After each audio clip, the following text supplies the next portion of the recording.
Hello everyone, today I want to show you how the Ladybug shadow mask works. So I've opened up a Rhino file with the Phoenix site, and I've added in a small pavilion and some context in the form of trees. And here on the right I've opened up the Ladybug shading mask script. So first of all, let's zoom in here. We're going to select the desired site. So Calgary and Phoenix are already two options, and you can change them here with this drop down. Either change it to either Calgary or Phoenix for whatever your site is. I'm going to leave this set to Phoenix. I've also added in an option to add in a different site for if you ever need to use this script for a different site. You can just use this toggle here to open up a browser and follow the instructions from there to put in a link here, and then that'll automatically download the Ladybug data into this component. So for now, we're just going to leave this set to Phoenix. We're going to continue from here. So as we saw last week, we did a sun path diagram here.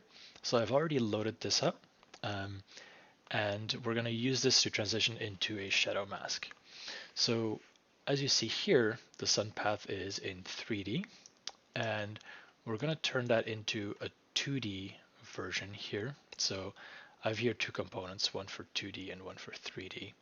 So I'm going to enable here in preview my horizontal or 2D projection.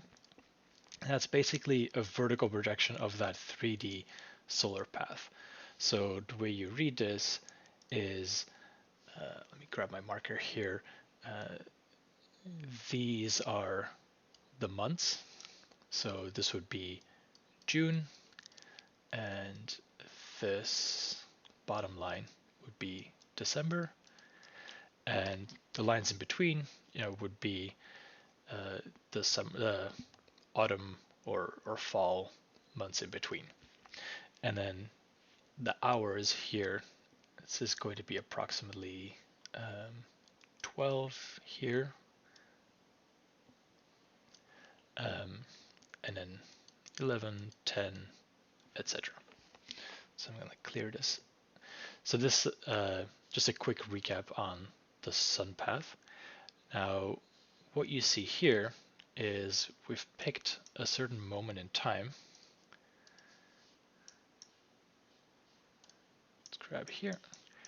We've picked this moment in time on November the 23rd at 10 o'clock. You can see that at this time, the sun is sort of low in the sky, and this sunbeam is going straight to this tree and hitting the front of our pavilion. So we're going to use that to analyze, or we're going to use that as an example on how the shading mask works. So what I have to do is I have to set my context volumes 1, 2, and 3.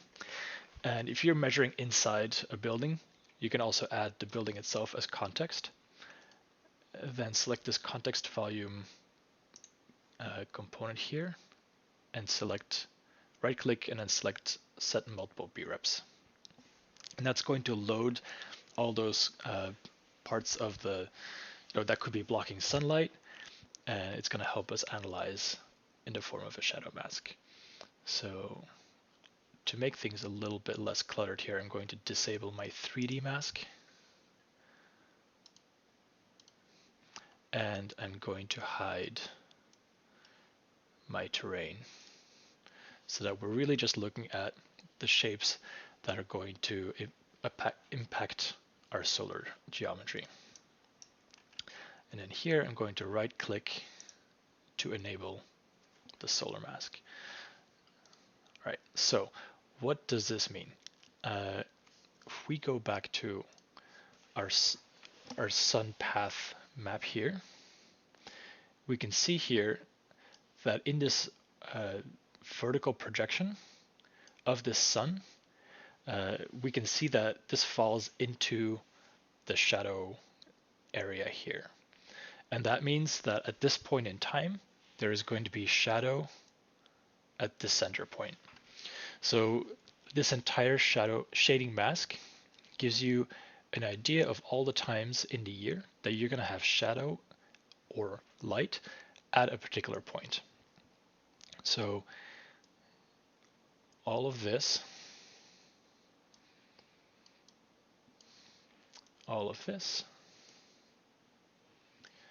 and then a little bit here.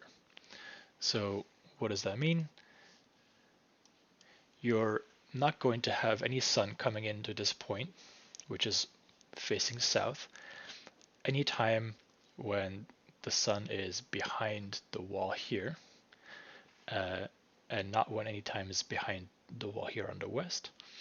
And then this tree, it really only blocks any sun at these couple of moments here, which is December, November, somewhere around the 10 o'clock and maybe 11 o'clock time frame. So that's how the shading mask works. And if we move, we can move our shading mask around a little bit. So I'm going to pan here to my optional parameters. So this is the, you can set here the center point of your solar path. Let me clear my lines again. And if I move this around, you can see that the mask is moving as well. So if we're going a little deeper into our pavilion, I've added these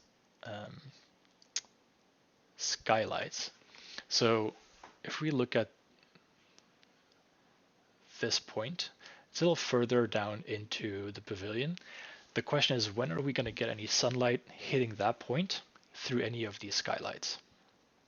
So I see here an opening that's at June, July, August, and then the previous months would be May and April.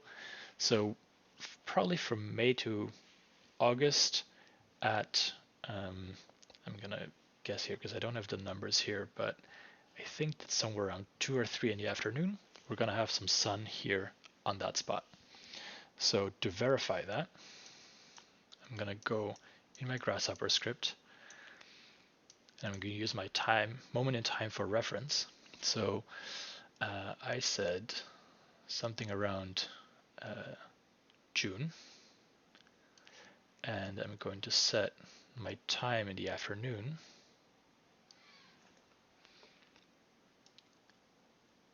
I can move around a little bit in my month, but let's just take the 24th. And you can see now, if I clear my lines, you can see now with the position of the sun in the sky, and I can enable my 3D view again, so we can see that it's really there. You can see this sunshine hitting straight through this skylight onto our point. So that shows you sort of how you could use the shading mask. All right, that's it.